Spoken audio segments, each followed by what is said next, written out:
2-аас 3 хоног Украины дайнтай хол томоохон хохирол болох төлөвтэй байна. За Орос улбаны улсын ерөнхийлөгч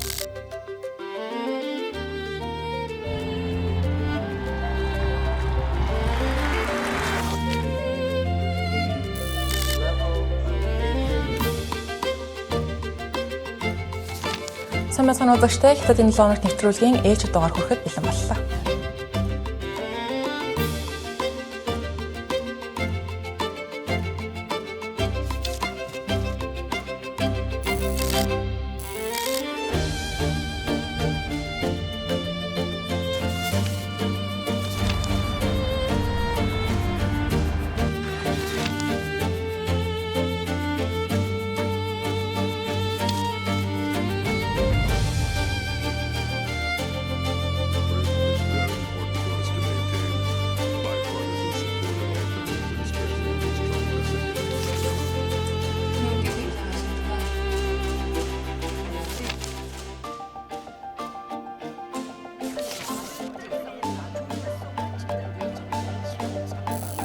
За олон улсын эсэргүүцэл 20 арга хэмжээнээс үл хамаар өмчлсөн Солонгос ард улс буюу хойд Солонгос улс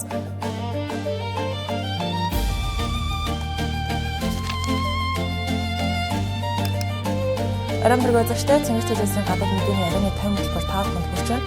Өнөөдөр олон улсад болсон онцлог мэдээний дээлээс тань хүргэлээ.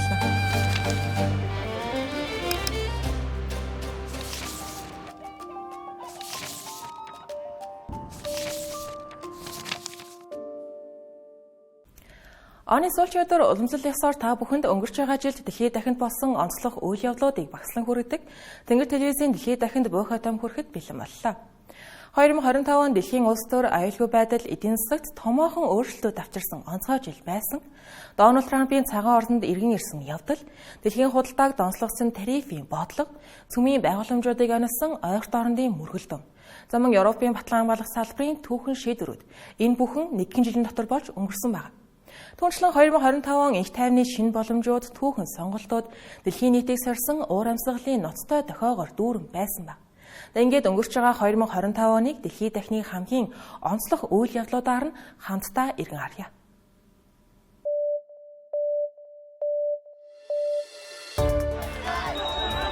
You don't have the cards.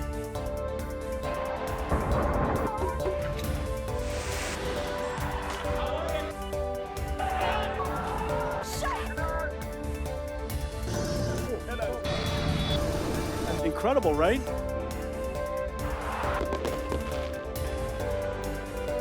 From this moment on, America's decline is over. 2025 оны хамгийн ихний дэлхийн нийтийн анхаарлыг татсан үйл явдал яхаарахгүй Америк нэгдсэн улсын 45 дахь ерөнхийлөгчөөр 2016-аас 2020 оны хооронд ажиллаж байсан Дональд Трамп цагаан ордонд иргэн ирж дахин нэг удаа ерөнхийлөгчийн тангараг өргөж Америкийн 47 дахь ерөнхийлөгчөөр ажиллаж эхэлсэн явдал байлаа. Тэрээр ажлын эхний өдөртөө 100 гаруй тушаал захирамж гаргасан нь 2025 оны дэлхийн нийтийн эдийн засаг, улс төр, худалдааны нөхцөл байдлыг тодорхойлох үс байсан юм а. Энэ өдрөөс хойш манай улс цэцэглэн хөгжиж дэлхийд дахинд дахин хөндлөгдөх болно. Бид үндэстэн болгоны атаархлыг төрүүлж өөрсдийгөө далимдуулан ашиглахыг цаашид зөвшөөрөхгүй. Трампын засаг захиргаа маш энгийнээр хэлэхэд Америкийг нэгдүгээр тавих болно. Улаанбаатар хотын цагаар 1-р сарын 21-ний үүрийн 1 цагаас 4 цагийн хооронд Дональд Трамп тангараг өргөж үүрэгт ажиллааг хүлээн авсан юм а. Тангараг өргөх ёслолынхаа дараа түүний тавьсан илтгэл дэмжигчдийнх нь алга ташил дэмжилгээр дүүрэн болж өнгөрсөн. Түүний илтгэлээс Америк нэгдсэн улс Дональд Трампын сэтгэргаанд ор ойрын жилүүдэд байгаа нөөц бололцоо бүхнээ гадагшин гэхээс илүүтэй өөрсдийн улсын аюулгүй байдал их тайван сайн сайханд төвлөрүүлэх нэг гэдг нь харагцсан. Америк нэгдсэн улсыг дахин агуу улс болгоно гэх урайгаараа алдаршсан Дональд Трамп бодлого шийдвэрүүдийн хувьд эрс шинжилтүүд хийхээ тангараг өргөх ёслолынхаа үеэр амласан юм. Түүний тангараг өргөх ёслолд оролцсон онцлог зочдоос дурдвал технологийн салбарын яхаарахгүй анхаарал татна. Тухайлбал Tesla компани гүйцэтгэх захирал Elon Musk, Meta компани гүйцэтгэх захирал Mark Zuckerberg, Amazon компани үүсгэн байгуулагч төлөөлөн удирдах зөвлөлийн дарга Jeff Bezos зэрэг технологийн гигант компаниудын удирдлагууд оролцсон байв. Эдгээр хүмүүс нь Дональд Трампын сонгуулийн кампанид ажиллаас эхлээд тангараг өргөх ёслол болсон өдөр буюу 1-р сарын 21-ний хүртэл ихээхэн хэмжээний хөрөнгө мөнгийг Дональд Трампд зориулж дэмжлэгээ үзүүлж байгаа юм. Түүний захиргаа дор дэлхийн хамгийн баян хүн болох тэрбумтан Илон Маскаар өдөрдүүлсэн засгийн газрын үр ашигт байдлын хилтэс 6 дугаар сараар дуусруулж ажилласан хугацаанд 180 тэрбум $, хэмнэсэн гэх тооцооллыг танилцуулсан юм. Дональд Трампын ерөнхийлөгчийн тангараг өргөсөн эхний өдрийн удаах онцлог хэсэг нь тэрээр ажлын эхний өдрөө 100 гаруй тушаал тогтоол захирамж гаргасан явдал байсан. Ингэхдээ өмнөх ерөнхийлөгч Жо Байдны үед хэрэгжиж байсан 78 бодлого шийдвэрүүдийг цуцалсан байгаа юм. Түүний гаргасан онцлог шийдвэрүүдийг харвал Канада, Мексик улсын бараа бүтээгдэхүүнд 25% тариф ноогдуулах, TikTok-ийн хориглох өдрийг 75 хоногоор хойшлуулах, Мексикийн буланг Америкийн булан гэж нэрлэх, Америкийг дахин Парисын уур амьсгалын хэлэлцээрээс гаргах зэрэг олон тушаалуудыг дурдж болно. Мөн Дональд Трамп нь цагаачлалын тухайд тун хатуу бодлого баримталдаг гэдгээрээ нэртэй нэхэ. Цагаачлалтай холбоотой асуудлаар Жо Байден ерөнхийлөгчийн үед батлагдсан цагаачлалын хэд хэдэн тушаалыг цуцалсан байна. Ингэхдээ Америк Мексикийн хил дээр үндэсний онц байдал зарлаж, хил хамгаалах албаныханд туслах зорилгоор цэрэг илгээж, хууль бус оршин суугаа бүх хүнийг баривчилж, алтан нутаг буцааж эхэлсэн юм.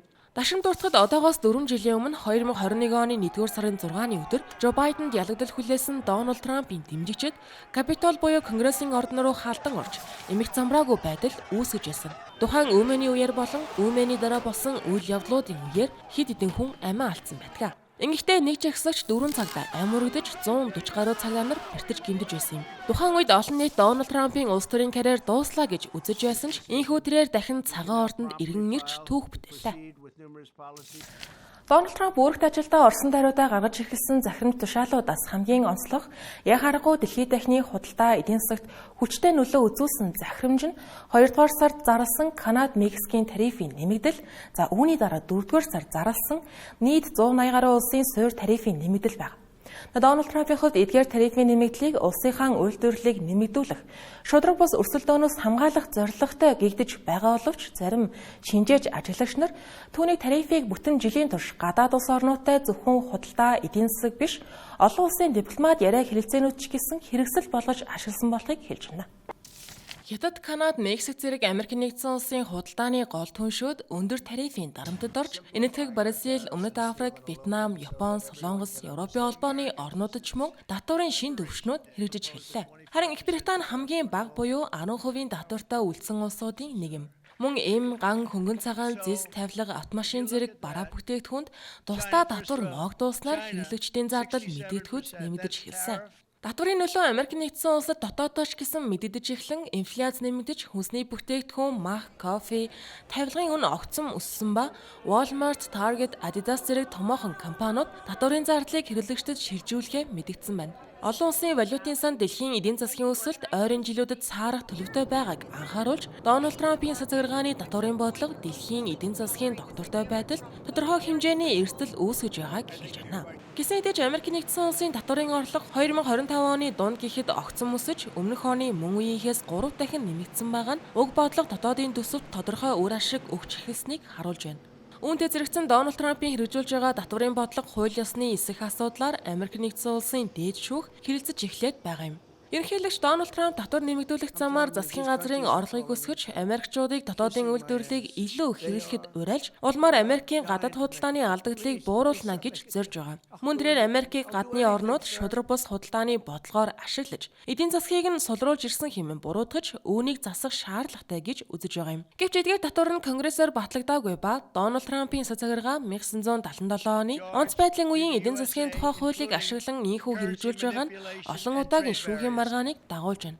8 дугаар сард Америк нэгдсэн улсын давж заалдах шатны шүүх татварын ихэнхийг хууль бусаа гэж үзсэн ч хэрэгжилтийг нь зогсоогүй бөгөөд цагаан ордон энэхүү шийдвэрийг дээд шүүхэд хүргэснээр шүүхийн хэлэлцүүлэг 11 дугаар сарын 5-нд эхэлсэн ба одоо хүртэл дуусаагүй байна. Энэ хооронд Америкийн хамгийн өндөр тариф ноогдуулсан улсуудын нэг болох Хятад улстай тарифыг түрх хугацаанд бууруулах тохиролцоонд хүрч чадсан байна. Тодорхойлбол Хятадын дарга Ши Жинпинг Дональд Трамптай 10 дугаар сард тарифын асуудлаар бүгд найрамдах Солонгос улсын бусан хотноо уулзсан. Энэ нь Дональд Трамп цагаан ордонд 2 дахь удаага иргэн ирснээс хойш мөн 2019 оноос хойших тэдний анхны нүүр тулсан уулзалт болж байгаа юм. Уулзалтын үр дүнд Америкийн эсрэг тогтоогод байсан Хятадын газрын ховор элементүүдийн экспортын хязгаарлалт туслагдсан байна. Хариуд нь Америкийн Хятадтай хийх бараа бүтээгдэхүүнтэй фентанилтай холбоотойгоор тогтоогод байсан 20% тарифыг 11%-аар бууруулах шийдвэр гаргаж, нэн даруй хэрэгжүүлж эхлээд байгаа юм. Харин бусад улсуудын тарифын тухайд яриа хэлэлцээ одоо ч үргэлжилсээр байна. Та бүхний мэдэж байгаачлан өнгөрсөн оны олныг шуугуулсан дулаан тэргүүдийн нэг бүгд найрамдах Солонгос улсын ерөнхийлөгч асан Юсекёлийн оны сүүлчээр хууль бусаар дайны үеийн онц байдал зарласан хэрэг байсан. Тэгвэл энэ хэрэг энэ онд ч гэсэн үргэлжилж бүгд найрамдах Солонгос улсын улс төр нийгмийн нөхцөл байдлыг тодорхойллоо. Түүний шүүх хурал албан ёсоор 1-р сард эхэлж түүний орыг буюу ерөнхийлөгчийн албан тушаалыг ардчилсан намаас нэр дэвсэн EJ-г орлсон. Одоо өмнөд Солонгос улсын прокурорууд ерөнхийлөгч асан Юсекёлд 10 жилийн хорих хялгоноох хүсэлтэй байна. Өмнөд Солонгосын ерөнхийлөгч асан Юсекёл эрх мэдлээ уруулан ашиглаж үүмэн дэгдээсэн хэрэгээр шалгагдаж байгаа. Өмнөд Солонгосын үндсэн хуульд ямар ч тохиолдолд үндэсний ассамблеийн үйл ажиллагааг дасалдуулахыг хориглодог. Гэтэл Юсекёл онц байдал зарлах үедээ 1605 цэрэг 3790 цагдааг парламент болон сонгуулийн ерөнхий ороог хяналтандаа авахд дайчилсан байна. Тэрээр онц байдлын дэглэмийг туслах парламентын тогтоолыг батлуулахгүй тулд гишүүдийг танхимаас албадан гаргах тушаал өгсөн талаарх гэрчийн мэдүүлгүүд байгаа юм. Тухайлбал Юсекёл онц байдал зарлсныхаа дараа цагдаагийн ерөнхий газрын даргаар ажиллаж байсан Чо Жихоор 6 удаа залгаж гишүүдийг баривчлах тушаал өгсөн байна. Парламентын ордон руу орох хаалгуудыг цагдаа нар хааснаас болж олон хууль тогтоогчид хашаа даван орж байсан удаач бий. Гэтэл тухайн үед Юсекёл гишүүдийг танхимд нэвтэрхээсэн сэргийлхийг тушааж командлагч Ли Жингүүд хандан гишүүдийг чирч гаргахыг тушаажээ. Түүний нэг дуудлагад хаалгыг эвдээж хамаагүй ороод бүгдийг нь чирч гаргаа гэж хүртэл хэлсэн байгаа юм. Энэхүү Юсекёл үндсэн хуулийн цэцэд болон эрүүгийн хэргийн шүүхэд хоёр томоохон хэрэгт холбогдсон. Үндсэн хуулийн цэц түүнийг албан тушаалаас нь огцруулах парламентын шийдвэрийг баталснаар бүгд найрамдах Солонгос улсад дахин ерөнхийлөгчийн сонгуулиулж 6 дугаар сарын 3-ны өдөр EJ-г ялалт байгуулан ерөнхийлөгчийн тангараа өргөсөн байдаг. Сонгуулийн хорооны мэдээлснээр EJ-г нийт 3.5 сая орчим саналын 4942%-ийг авч ялсан бол түүний өрсөлдөгч Ким Мун-су 4115% саналыг авчээ. Энэхүү сонгуул нь 1997 оноос хойших ерөнхийлөгчийн сонгуулийн хамгийн өндөр эрсдэл санал хураалтанд тооцогдож байгаа. Шинэ ерөнхийлөгч EJ-г ерөнхийлөгч асан Юсекёлийн зарласан цэргийн дэглэмийн хямралаас улбаатай улс төрийн докторгүй байдал эдийн засгийн өсөлтийн удаашрал зэрэг асуудлыг шийдвэрлэхээ амлаж байгаа лээ.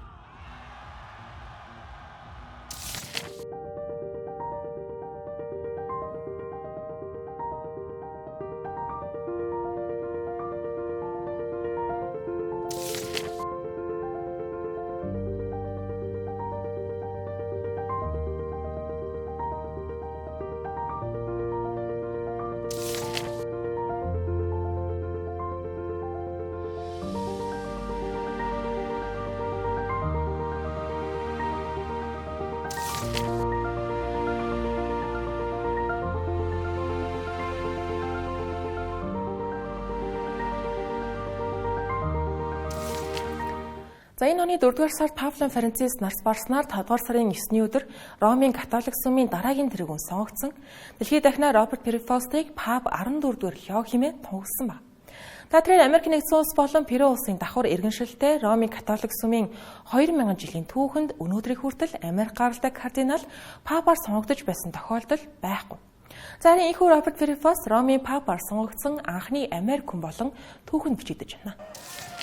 Америк ТВ сонгогдсон 2 дахь Августины сургаалыг дагагчдаа сонгогдсон анхны пап болсон өдгөө 69 настай Роберт Префост нь Гиген Петрийг залгамжилсан 267 дахь пап юм. Америкийн нэгдсэн улсад төрсөн ч гэлээ олон жил Перу улсад номлогчоор ажилласнаар Латин Америкийн сүмийн төлөөлөлт зүй ёсоор тооцогддог нэг юм лээ.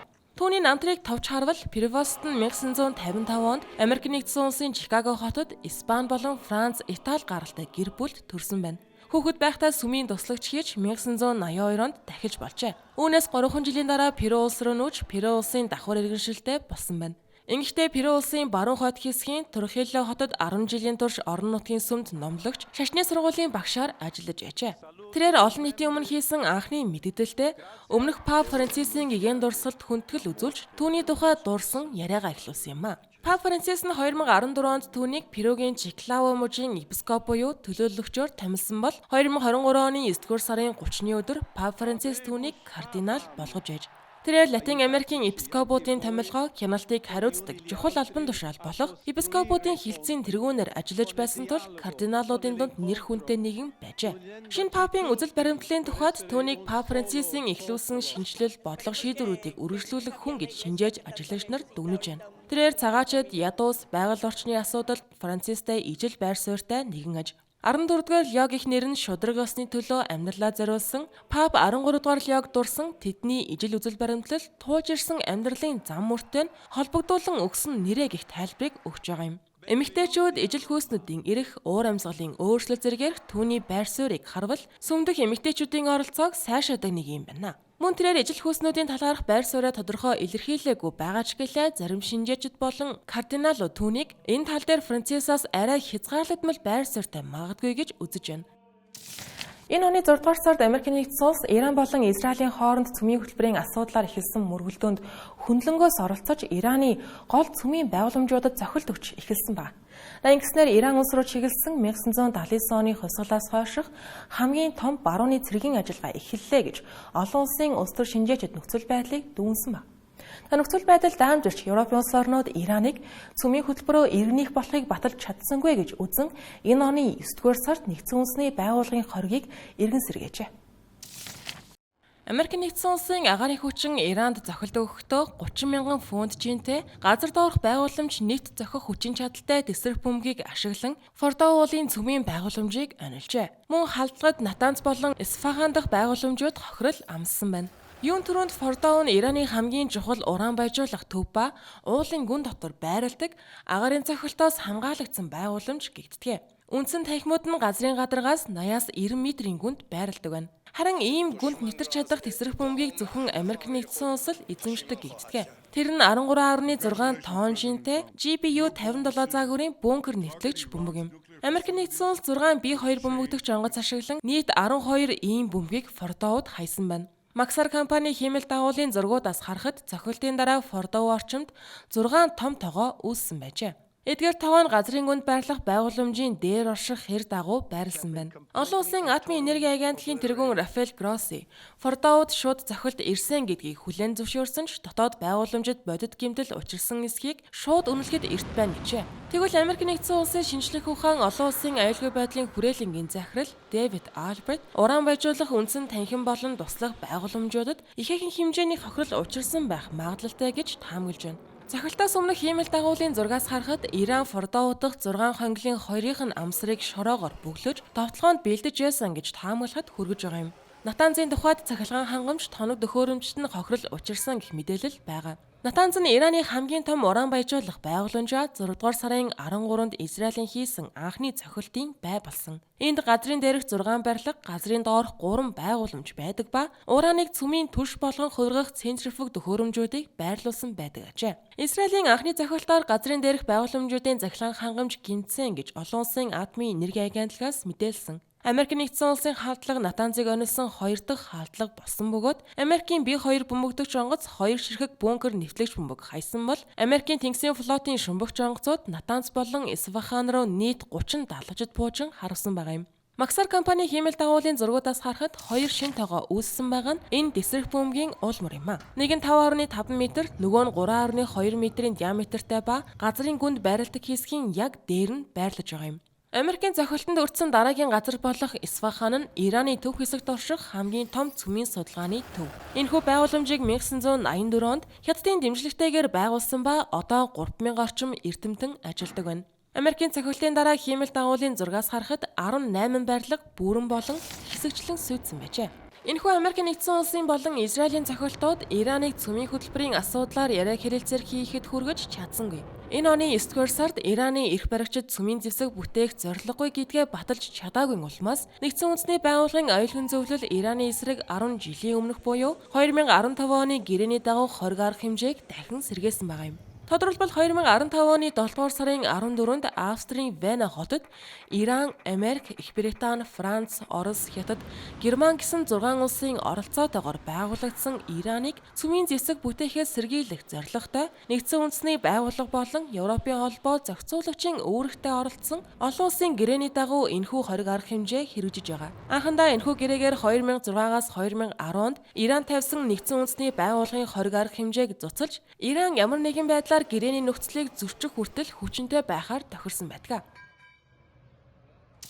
6 дугаар сарын 21-ний өдөр НАТОгийн дэд хэмжээний уулзалт болж энэхүү уулзалтаар бүлгийн дотоод зохион байгуулалт дүрм журамд түүхэн гэж хэлж болох үс шийдвэр гарсан нь НАТОгийн гишүүд дотоодын нийт бүтээтгүүнийхээ цэргийн зардал зарцуулах хувийг 2%-аас 5% болгож нэмэгдүүлсэн хэрэг байлаа. Энэ үүрэгт ажилдаа орохоос өмнө удаадараа НАТОд шахалт үзүүлж байсан Дональд Трампын уриалга шахалтын үр дүн гэж хэлж болохоор байгаа юм. НАТОгийн гишүүд 2035 он гэхэд дотоодын нийт бүтээгдэхүүний 5%-ийг батлан хамгаалах салбартаа зориулах тухай амлалтыг баталлаа. Бүлгийн гишүүд энэхүү албан ёсоор цэргийн зардлын өсөлтөнд санал нэгдсэн хэдий ч Испани улс энэхүү зорилтыг биелүүлэх боломжгүй гэж мэдэгдсэн байна. Дональд Трамп үүнд бухимдаж Испани Америк нэгдсэн улстай хийх худалдаанд илүү өндөр татвар төлнө гэж хүртэл анхааруулж байгаа юм. Шинэ төлөвлөгөөнд зааснаар энэ 5%-ийн зардлын дор хаяж 3.5%-ийг цэрэг зэвсэглэл зэрэг гол хэрэгцээнд зориулах бол үлдсэн 1.5%-ийг холбогдох бусад дэд бүтцийн салбарт зарцуулах боломжтой ажээ. Харин Испани улсын ерөнхий сайд Педро Санчес энэхүү төлөвлөгөөг эрс эсэргүүцэж НАТОгийн ерөнхий нарийн бичгийн дарга Марк Рүтэд захидал илгээхдээ 5%-ийн босго нь үндэслэлгүй төдийгүй сөрөгөр дагууртай гэж хэлсэн байна. Мөн бусад улс орнууд батлан хамгаалахын зарлаа нэмэх хүсэлтэй байгааг хүндэтгэж байгаа боловч Испани 2.1%-ийн зардлаар л НАТОд хүлээсэн бүх үүргээ хүн хүч тоног төхөөрөмжийн хувьд биелүүлэх боломжтой гэж үзэж байгаа гэдгээ хэлсэн байна. НАТОгийн гишүүн орнуудын дунд Испани улс нь батлан хамгаалахын зардлын хувьд хамгийн бага төсөвтэй орны нэгт тооцогддог.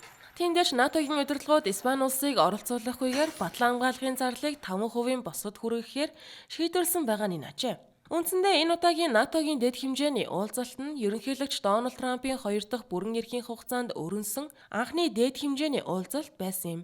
Уулзалт харьцангуй эерэг уур амьсгалтайгаар өндөрлсөн ч холбоотнууд Дональд Трампын цэргийн зарлыг нэмэх шаардлагыг хүлээн зөвшөөрөхөөс өөр аргагүй хүрсэн нь Европын аюулгүй байдал дахь Америк нэгдсэн улсын байр суурь чухал хിവэрэ байгааг харуулсан хэрэг боллоо. –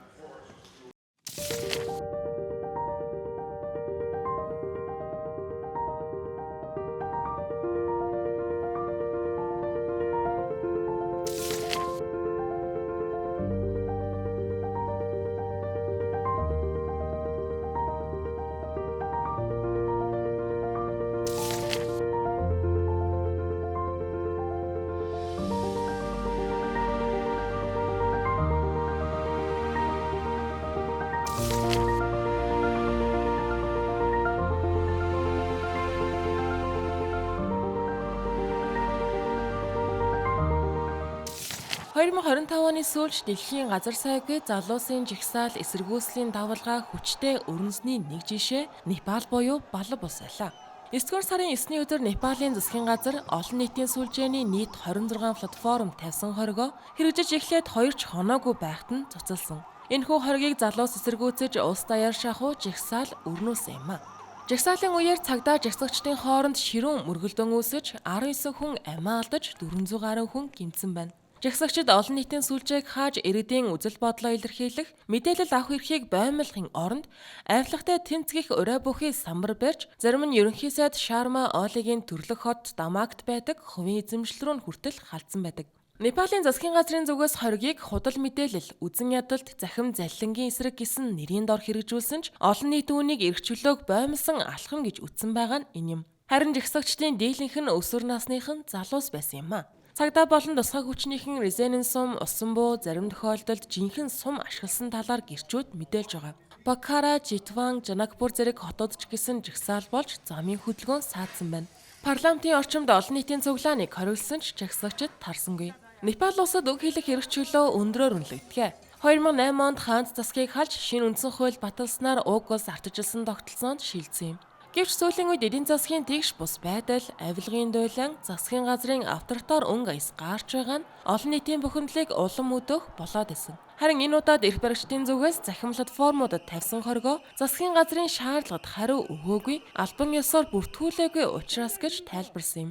Гэвч сошиал медиа Непал улсад зөвхөн мэдээллийн хэрэгсэл биш, гадаад улс орнуудад ажиллаж байгаа олон иргэдийн эх оронтойгоо харилцах, мөнгө шилжүүлэх суваг, бизнесийн үйл ажиллагаанд ч гэсэн чухал хэрэглээтэй тул ийхүү сошиал медиа тавьсан хоригийг эсэргүүцсэн жигсаал эрчийг аван засгийн газрыг унагсан байгаа нь энэ юм а. 9-р сарын 3-ны өдөр Хятад улсын нийслэл Бээжин хотын Тяньаньманы талбайд дэлхийн 2-р дайнд Японы түрэмгийллийн эсрэг ялалт байгуулсны 80 жилийн ойг тэмдэглэх ёслолын арга хэмжээ парад болж өнгөрсөн.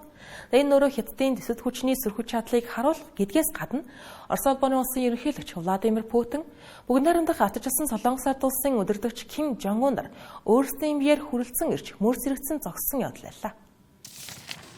Ёслолын арга хэмжээнд оролцохоор 26 улсын төрийн тэргүүд дээд түвшний дипломат төлөөлөгчд хүрэлцэн ирж цэргийн парадын хүндэт зочид болсон. Парадын үеэр Хятадын зэвсэгт хүчний нөөц бололцоо дэвшил олон улсад дээгүүр жигсэж байгааг харууллаа гэж шинжээжид дүгнэж байгаа. 10,000 гаруй цэргийн албан хаагч энэхүү парадад оролцож 100 гаруй нисэх онгоц хуурай газрын олон зуун техник хэрэгслийг ашигласан. Парадын үеэр олонний анхаарлыг ихээхэн татсан зэвсэг нь холын зайн тусгалтай цөмийн зэвсэг тээвэрлэх чадамжтай DF-61 тэв дамсан баллистик буужин байлаа. Мөн хуурай зам болон тэнгист ашиглах агаарын довтлогоноос хамгаалах лазер, стелс сөнөөгч онгоц, цөмийн бөмбөгдөгч, хөлөг онгоц устгагч буужин, усан доорх дрон зэрэг зэвсэг техник хэрэгслүүд танилцуулагдсан.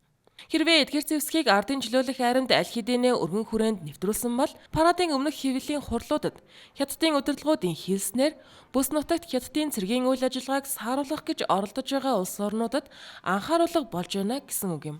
Парадын өмнө Хятадын дарга Ши Жинпин үг хэлэхдээ зэвсэгт хүчнийхээ хүчин чадлыг онцлон тэмдэглэж айрамдаа хандан үг хэлсэн юм. Мөн тэрээр дэлхийн бүх улс оронд тэгш эрхтэйгээр харилцаж инх тайвнаар зэрэгцэн орших хэрэгтэйг уриалсан юм а. Өнөөдөр бид хамтын түүхээ санан дурсаж, баатарлагаар амь өргөцсөн иргэдээ хүндэтгэж, инх тайвныг эрхэмлэн хамгаалж, илүү сайхан ирээдүйг бүтээх чухал мөч юм. Хятадын ард түмэн түрэмгийллийн эсрэг тэмцэж байх үед дэмжлэг үзүүлж, тусалсан гадаадын улс орон болон найз нөхөддөө гүн талархал илэрхийлье. Хятадын ард түмэн түрэмгийллийн эсрэг тэмцэж байх үед дэмжлэг үзүүлж, тусалсан гадаадын улс орон болон найз нөхөддөө гүн талархал илэрхийлье. Хүн төрлөختөн хамтдаа мандан бадарч, хамтдаа доройддгийг түүх бидэнд сануулж байдаг. Дэлхийн бүх улс орон тэгш эрхтэйгээр харилцаж, инх тайвнаар зэрэгцэн оршин, нэг нэгнээ харилцан дэмжиж чадвал нийтлэг аюулгүй байдлыг сахин хамгаалж, дайны уг шалтгааныг үндсээр нь арилган, түүхэн эмгэнэлт явдлыг дахин давтагдахаас сэргийлэх боломжтой. Хятадын ардын чөлөөлөх айрам нь өнгөрсөн, өнөөдөр, ирээдүйд ч нам болон ард түмний бүрэн итгэж найдаж болох баатарлаг зэвсэгт хүчин хэвээр байх болно. Энэ удаагийн цэргийн парадад анх удаа Хятадын дарга Ши Жинпин, Орос улбаны улсын ерөнхийлөгч Владимир Путин, Хойд Солонгос улсын дарга Ким Жонг Ун нар 24 төлөөлөгчийн хамт олон нийтийн өмнө мөр зэрэгцэн зогссон нь Хятад улсын хөд түүхэн үйл явдал байлаа гэж хэлж болохоор байгаа юм. Энэ нь Хятадын зохион байгуулсан парадын хамгийн онцгой мөч болж үлдсэн. Үүнтэй холбоотойгоор Америкийн нэгдсэн улсын ерөнхийлөгч Дональд Трамп оролцоогүй ч өөрийн Trump Social хэмээх цахим платформ дээр 3 удирдагчийг Америкийн эсрэг хуйлдаж байна гэж буруутгаад хүртэл амьдсан байдаг. Мэдээж энийг Кремлийн зүгээс ницааж цэргийн парадын сүр хүч нь Америкийн нэгдсэн улс тэргүүлсэн дэлхийн дэг журамд өөр нэгэн хувилбар байж болно хэмээн хэлсэн байдаг. Өөрөөр хэлбэл олон жилийн турш Америкийн нэгдсэн улс болон барууны холбоотнуудын ноёрхлыг сөрөх зорилготой шин дэг журам байгуулна гэдгээ ил болон далдаар хэлж байсан эдгээр 3 авторитар улсын удирдагчид нийтмэл үзэл бодолтой байгаа гэдгээ харуулсан хэрэг болж байгаа юм. Тэгвэл яагаад энэ парад ийм өргөн цар хүрээг хамарч байна? Энэ нь олон улсын харилцаанд ямар дохио өгч байгааг түүнчлэн дэлхийн 2 дугаар дайнд Хятад улсын үзүүлсэн хувь нэмэр юу байсан талаар судлаачийн байр суурийг хүргье. Дэлхийн нийт ялангуяа залуучууд Хятадын дэлхийн 2 дугаар дайнд оролцсон хувь нэмрийг ойлгох хэрэгтэй. 30-80 жилийн ойд дэлхийн 2 дугаар дайнд оролцсон хүмүүс маш цөөхөн үлдсэн. Тиймээс эрдэмтэн судлаачид судалгаагаа өргөжүүлж дараагийн үе хойчдоо дэлхийн 2 дугаар дайны үеийн уй гашууг дахин давтахгүй байхыг сануулахыг хичээх хэрэгтэй. 2025 ойрт орны хувьд сүүлийн хэдэн 10 жилийн хамгийн чухал өөрчлөлтийн жил болж газын зөрөст инх тайван тогтох эхлэл тавигдсан жил байлаа. 2023 оны 10 дугаар сард эхэлсэн цагаас хойш 72 мянган хүний амьд хүрсэн энэхүү мөргөлдөөн 10 дугаар сарын 10-ны өдөр Америк нэгдсэн улсын ерөнхийлөгч Дональд Трампын зуучлалаар зогссон байна. Гэхдээ үе үе талуудын хооронд зөрчил гарч байгаа нь гал зогсох хэлэлцээр хизээж нуран унаж маадгүй эмзэг нөхцөл байдалтай байгааг илтгэж байна. Нэгдсэн үндэсний байгууллагын ерөнхий ассамблей 9-р сарын 12-нд Израиль-Палестины хоёр улсын шийдлийг дэмжсэн тухаглалыг 142 гишүүн орны саналаар баталжээ. Мөн Их Британи, Канада, Австрали улсууд 9-р сарын 21-нд Палестины улсыг албан ёсоор хүлээн зөвшөөрч, Франц улс 9-р сарын 22-нд Нью-Йоркт болсон Нэгдсэн үндэсний байгууллагын дээд хэмжээний уулзалтын үеэр ижил шийдвэр гаргаж байгаа гэдгээ зарласан. Le temps est venu. Цаг нь ирлээ.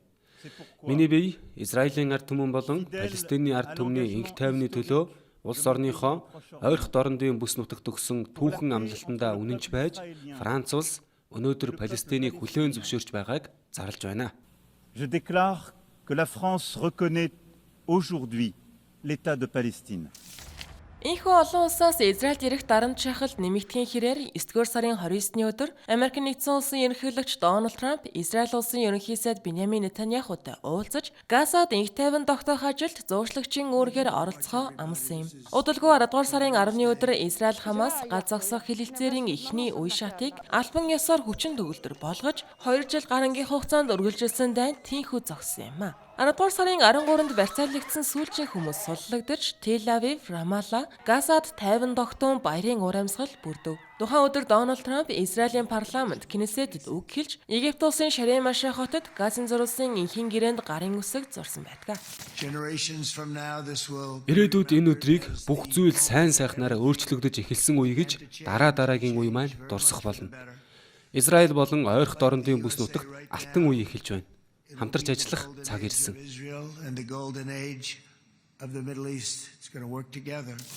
Гал зогсны дараа Газын төв хэсэгт дөрвсөн палестинчууд умар зүг рүү буцаж зам дагуу олон мянган хүн ачаа бараага өөрөн нүүж эхлэв. Хан Юнис хотын орчимд хүмүүнлэгийн тусламж тээвэрлсэн ачааны машинууд орж хоол хүнс эмийн хангамжийг хүргэж эхэлсэн. Хамас бүлэглэл нь Газад барьцаанд байсан сүүлчийн амьд Израиль иргэдийг сулсны хариуд Израиль Палестины 2000 гаруй хоригдол саатуулагдсан иргэдийг суллан нутагт нь буцаасан. Газын зурулсын эмнэлгүүдийн гадаа олон мянган палестинчууд төрөл төрөстөө нулимсдайнуудаар хүлээн авч нөгөө талд Тель Авив хотод Газад амиа алдсан барьцаалагдсан хүмүүсийн цогцыг шүүх шинжилгээний хүрээлэнд хүргэх үед Израилийн аюулгүй байдлын албан хаагчид хүндэтгэл үзүүлэн жагсажээ.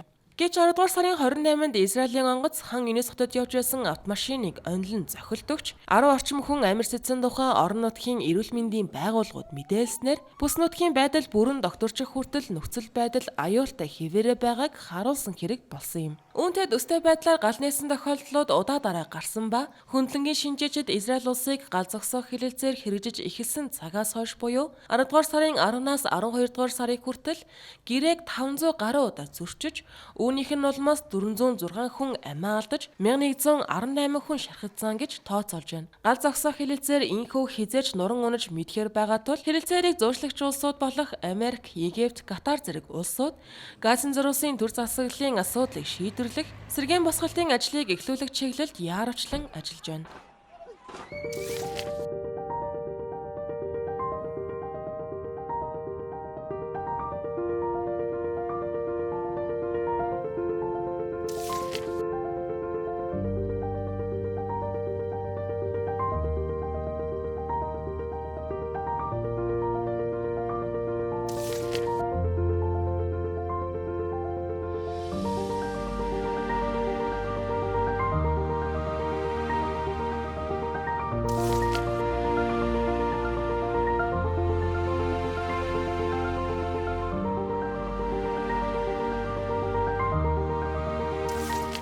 Дөрөвдүгээр жилийнхээ нүүрийг үзэх гэж байгаа Орос Украины дайныг зогсоох инх тайвны яриа хэлэлцээ 2025 онд эрчийг авсан байна. Жилийн турш дипломат орчинд яриа хэлэлцээ идэвхтэй өрнсөн дунд Орос Украины дайныг эхлүүлэх яриаг урагшлуулах үед чамгүй том буултыг Украины талаас хийсэн байна. Украин улсын ерөнхийлөгч Володимир Зеленский дайныг зогсоох яриа хэлэлцээний хүрээнд НАТОд элсэх зорилгоосоо ухрах боломжтой гэдгээ мэдэгдсэн. Гэхдээ нөгөө талд Орос улбаны улсын талаас хэр хэмжээний буулт хийх боломжтой байх нь тодорхойг байна. 2025 оны 2-р сард Америк нэгдсэн улсын ерөнхийлөгч Дональд Трамп Орос улбаны улсын ерөнхийлөгч Владимир Путинд утсаар ярилцсанаа мэдээлж, тэр үеэр Владимир Путин дайныг дуусгах, энх тайванд хүрэх сонирхлоо илэрхийлсэн болохыг зарлаж байсан. Энэхүү мэдээлэлээс ердөө 6 хоногийн дараа буюу 2-р сарын 18-нд Америк болон Оросын өндөр түвшний төлөөлөгчид Сауди Араби улсын нийслэл Эриад хотноо уулзаж, Украинд үргэлжилж байгаа дайныг зогсоох талаар хамгийн том хэмжээний хэлэлцээг хийсэн байдаг. Энэхүү уулзалтанд Дональд Трамп болон Владимир Путин нарын дээд хэмжээний уулзалтын урьдч алхам байж магадгүй гэж ажиглагчид дүгнэж байлаа. Гэвч энэхүү хэлэлцээнд Украин улс оролцоогүй ба Украины талаас бидний оролцоогүйгээр манай нэрийн өмнөөс энхийн гэрээ байгуулах боломжгүй хэмээн эсэргүүцлээ илэрхийлж байв. Тиймээс уулзалтанд Америкийн төрийн нарийн бичгийн дарга Марко Рубио, Америкийн үндэсний аюулгүй байдлын зөвлөх Майк Волц, тусгай айлч Стив Витков, Сауди Арабийн гадаад хэргийн сайд Василь Бен Фархан, Оросын гадаад хэргийн сайд Сергей Лавров, Кремлийн зөвлөх Юрий Ушаков нар оролцсон байдаг. Харин удалгүй 4-р сарын 26-ны өдөр Ром хотноо Папа Францисийн оршуулгын ёслолын үеэр Дональд Трамп Украины ерөнхийлөгч Володимир Зеленский нар хоёр талын уулзалт хийж энхийн яриа хэлэлцээг дахин сэргээхийг оролцсон нь өмнөх 2-р сарын Вашингтонд болсон хоёр төрийн тэргүүний шуугиан дагуулсан маргаантай уулзалтаас томоохон ахиц гарсныг илтгэсэн юм а. Үүний дараа 5-р сарын 11-ний өдөр Владимир Путин 5-р сарын 15-нд Стамбул хотноо Украин улстай шууд хэлэлцээ хийх санал гаргаж, доктортой энх тайванд хүрэх зорилготой гэдгээ өөрийн биеэр хэлсэн юм. Напомню еще раз. 2022 онд хэлэлцээний үйл явцыг зогсоосон тал нь бид биш, харин Украины тал байсан гэдгийг би дахин сануулъя. Гэсэн хэдий ч өнөөгийн нөхцөл байдлаас үл хамааран бид Киевийн эрх баригчдад шууд яриа хэлэлцээг дахин эхлүүлэхийг санал болгож байна. Мөн ямар ч урьдчилсан нөхцөлгүйгээр. Ингэхдээ аль болох яаралтай буюу 5-р сарын 15-нд өмнө нь яриа хэлэлцээ явагдаж байгаа тасалдсан газар болох Стамбул хотноо эхлүүлэхийг бид уриалж байна. Тиймээс Стамбул хотноо Орос Украины төлөөлөгчид 3 жил гаруй дараа анх удаа шууд энхийн хэлэлцээ хийсэн тохиолдол болсон байдаг. Энэ мэтчлэн дайныг зогсоох оролдлогууд зууны турш үргэлжилж 8-р сарын 15-нд Дональд Трамп, Владимир Путин нар Аляскад дээд хэмжээний уулзалт хийлээ. Энэхүү уулзалт 3 цаг үргэлжилсэн ч бодит тохиролцоонд харамсалтай нь хүрсэнгүй. Дараагийн саруудад Америк, Украин, Европ, Оросын хооронд дасралтгүй хэлэлцээ өрнөж 12-р сар гэхэд энхийн гэрээний төсөл 28 заалт бүхий баримт бичиг болон боловсруулагдсан. Энэхүү төсөл нь Украины газар нутгийн бараг 5/1-ийг Оросын хяналтанд үлдээх агуулгатай байсан. Үүнийг Украины талаас хүлээн зөвшөөрөх хэцүү учраас 10-р сарын 20-оос 21-ний хооронд Майами хотноо Орос, Америк, Украины төлөөлөгчид дахин уулзаж хэлэлцээ бүтээлч үр дүнтэй өрнсөн тухай талууд санал нэгдсэн юм. Эдгээр уулзалтын тухай Дональд Трамп энхийн гэрээ урд өмнөхөөсөө илүү ойрцсон хэмээн зарлаж, олон хүний амь насыг аврахын төлөө Америк улс идэвхтэй ажиллаж байна гэдгээ хэлсэн байдаг. Дайн дуусахад ойртсон гэж итгэлтэй хэлж чадна. Одоо нөхцөл байдал урд өмнөхөөсөө илүү нааштай болж энхийн шийдэлд тун ойртлоо гэдгийг талууд хүлээн зөвшөөрч байна. Эдгээр яриа хэлэлцээний дүнд өнөө хүртэл байгаагүй хэмжээнд ахиц гарч дайн дуусах боломж боддоор ойртож байна. Цаашид хэрэгхээ анхааралтай бололцож байна. Хамгийн гол нь бид аль болох олон хүний амийг аврахыг хүсэж байна.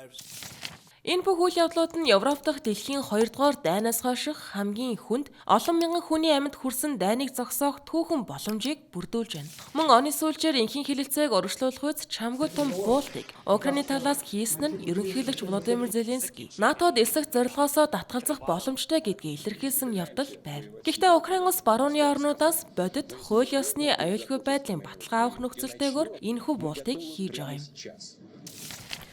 За энэ онд Америк нэгдсэн улсын түүхэнд хамгийн урт хугацаанд буюу 43 хоногийн хугацаанд засгийн газрын үйл ажиллагаа зогссон байна. Энэ 2025 оны 4-р улиралд бодит дотоодын нийт бүтээгдэхүүнээс 28 тэрбум $, хасахад хүргэсэн гэсэн тооцоолол байна. Шинэ батлагдсан төсвөр 2026 оны 1-р сарын 30-ныг хүртэлх төрийн үйл ажиллагааг санхүүжүүлнэ. Энэ хугацаа дуусах үед дахин засгийн газрын үйл ажиллагаа саатахыг үгүйсэхгүй. Учир нь энэхүү маргаантай нөхцөл байдлын гол зангилаа гэж хэлж болох үз Барак Обамагийн үед батлагдсан эрүүл мэндийн даатгалын датаасыг сунгах эсэх асуудлаар хоёр нам шийдэл хүрээгүй хэвээрээ байгалаа. Сенат буюу Конгрессийн дээд танхимд төрийн үйл ажиллагааг эргэн сэргээх зорилготой турх хугацааны төсвийн багцыг 60-40 харьцаагаар дэмжин баталснаар Америкийн түүхэн дэх хамгийн удаан хугацаанд төрийн ажил төсвийн асуудлын улмаас зогсоод байсан нь дуусгар болсон. Сенатын санал хураалтын үеэр ардчилсан намын 7 сенат нэг бие дагч бүгд найрамдах намынхны эсрэг харилцан буулт хийж шинжилсэн төсвийн багцыг хэлэлцэхийг зөвшөөрсөн байдаг. Тиймээс батлагдсан шинэ төсвийн багц 2026 оны 1-р сарын 31 хүртэл төрийн үйл ажиллагааг санхүүжүүлнэ. Төр санхүүжилтийн төслөөр хөдөө аж ахуйн яам, хүнс ба эмийн агентлаг Конгрессийн үйл ажиллагаанд зориулсан 3 жилийн төсвийг тогтвортой байлгах баталгаа орсон байна. Төрийн байгууллагуудын санхүүжилт тасалдсанаас шалтгаалж олон нийтийн хүнсний тусламжийн хөтөлбөрүүд доголдож 900 мянган гаруй төрийн албан хаагч цалингүй ажиллахад хүрсэн байдаг. Агарын тээврийн салбарч гэсэн нөлөө хүчтэй мэдрэгдэж холбооны агарын тээврийн удирдах газар нислэгийн тоог 10%-аар бууруулж шалтгаанаа цалин авч чадаагүй нислэгийн зохион байгуулагчдын ажил дасалдсантай холбоотой гэж тайлбарсан байдаг.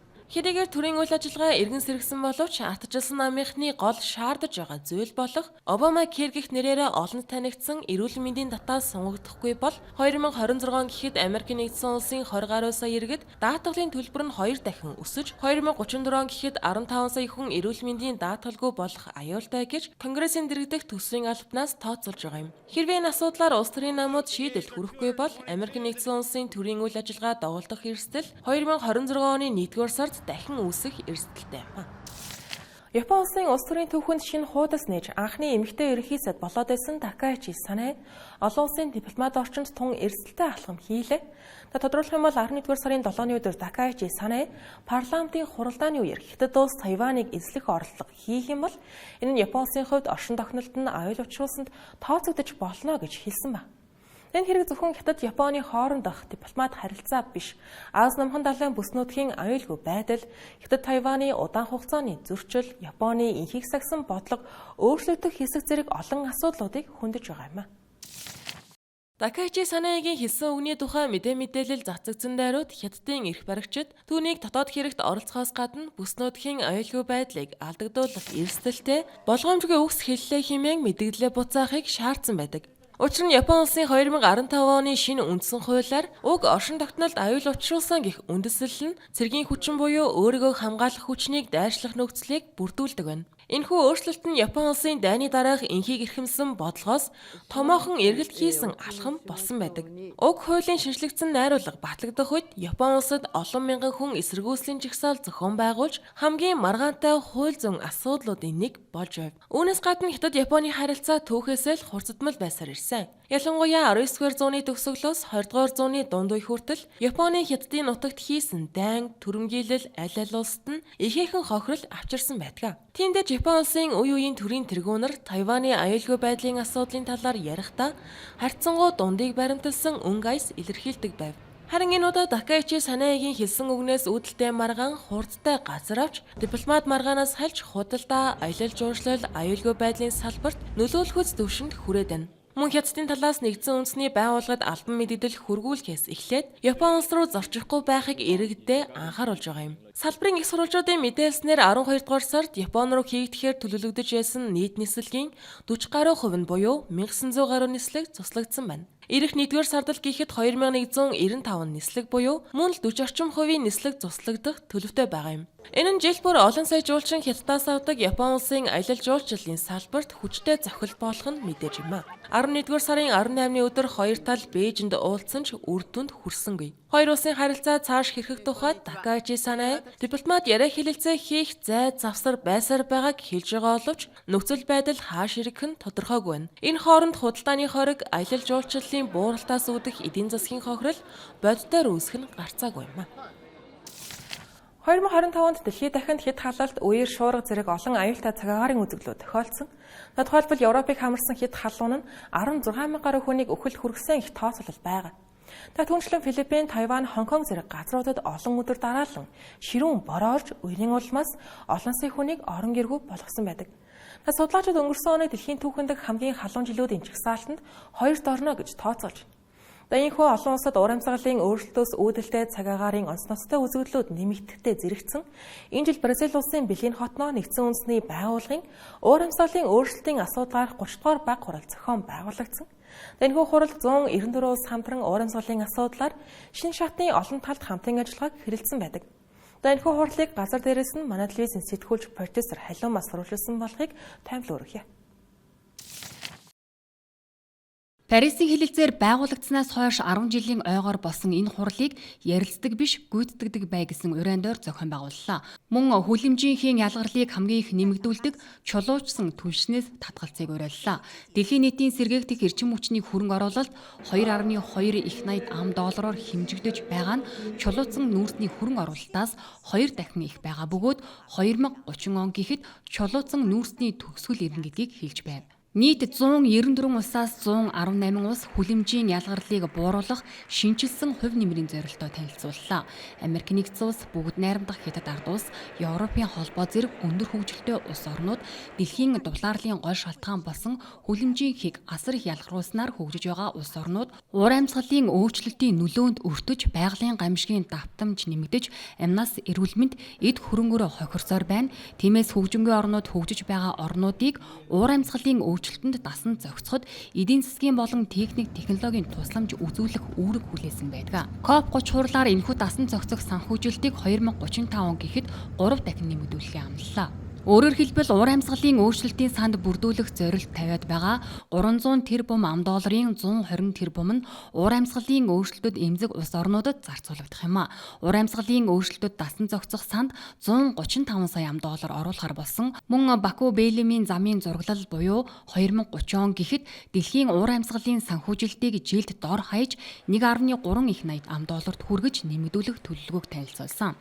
Энэ жилийн COP дэлхийн уушиг гэгддэг Амазоны бүсэд болж байгаа учраас ойн устгалыг зогсоох талаар онцлон хэлэлцлээ. Хурлын үр дүнд дэлхийн 90 гаруй улс ойн устгалыг зогсоох замын зураглал гаргахыг дэмжсэн. Мөн ойн хамгааллын Tropical Forests Forever сангаас $6.5 тэрбум дэмжлэг үзүүлэхээ зарлалаа. 80 гаруй улс чулуучсан түвшнээс үе шаттайгаар татгалзах замын зураглалд тууштай байх зорилтоо илэрхийлсэн бөгөөд тэдгээрийн дундаас Колумбусын санаачилсан Беллимийн тунхаглалд 24 улс нэгдэн гар өсөг зорлоо. Нүүрсний санхүүжилтээр дэлхийд дээгүүрт ордог бүгд найрамдах Солонгос улс нүүрсний эрчим хүчнээс хугацаанаас өмнө татгалзаж PPCA буюу нүүрснээс татгалзах эвсэлд нэгдсэн нь олонний анхаарлыг татсан үйл явдал боллоо. Мөн Амазоны бүсэд болж байгаа энэ удаагийн хуралд гол хурал хилцүүлгүүд болдог тусгай бүс буюу Blue Zone нийт 900 уугуул иргэн COP30 хурлын хэмжээнд нийт 3000 гаруй уугуул иргэд оролцсон нь COP30-ийн түүхэндх хамгийн олон уугуул иргэдийн оролцоог хангасан хурал боллоо. Түүнчлэн хурлын үеэр уугуул иргэд болон орон нутгийн олон нийтэд зориулан нийт $1.8 тэрбум шууд болон шууд бус санхүүжилтийг амласан байна. Манай Монгол улс байгаль орчин уур амьсгалын өөрчлөлтийн сайдын төвшөнд энэ хуралд оролцсон хүлэмжийн хийн ялгарлыг 2035 он гэхэд 30.3% буюу 24.7 сая тонн нүүрс хүчлийн хийтэй дүүцэх хэмжээгээр бууруулах зорилттой танилцууллаа. Мөн хурлын үеэр Монгол улс Швейцар улстай Парисын хэлэлцээрийн 6-гийн 2 заасны дагуу ажиллах санамж бичигт гар өсөж зурлаа. Ингэснээр манай улс байгаль орчинд ээлтэй төслүүдтэй санхүүжилт татан дэлхийн нийтийн өмнө хүлээсэн хүлэмжийн ялгарлыг бууруулах амлалтаа биелүүлэх боломж нэгээр нэмэгдлээ.